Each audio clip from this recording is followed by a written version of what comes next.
Hello and welcome back. I will now try to give you a short instruction of how to start a team and the channels in Teams.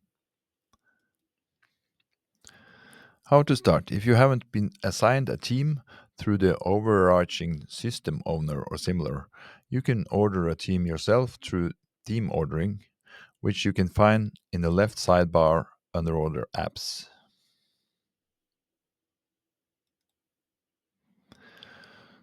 A few steps from a new team.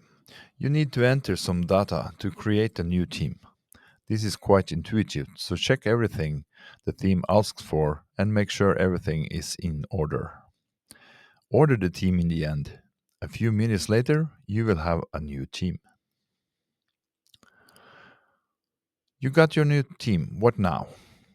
When you received your new team, you will have a default channel called General. This channel must remain, and you use it for all common information or documents that everyone in the team needs to access or receive.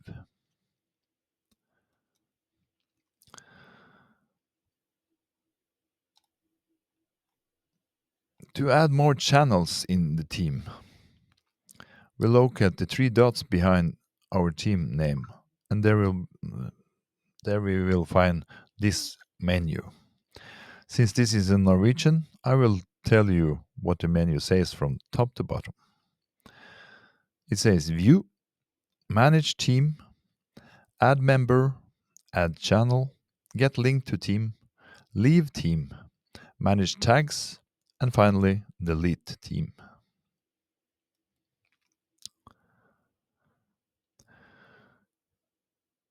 If you add some channels, choose what kind of channel you want.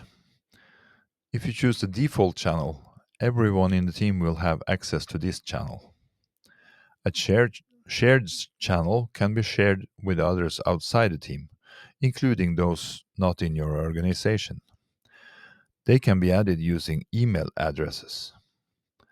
A private channel can be restricted to members of the team.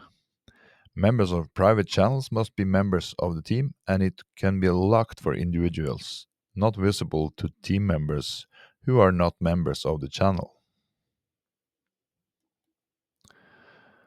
SharePoints in each channel. Each channel has its file area or SharePoint area. Here it is possible to organize documents that should be accessible to members of the team or channel.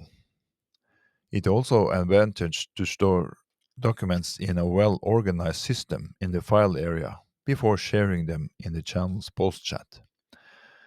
If documents are shared through posts, they will remain in files, but in a disorganized system.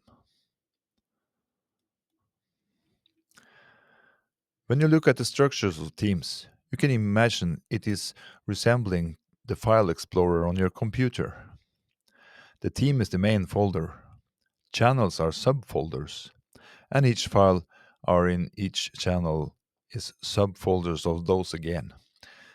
This way you can build your file system and channels in Teams to be an organized file system for each user.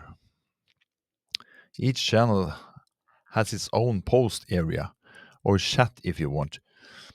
Files that end up in this post will be found in the file area in that specific channel.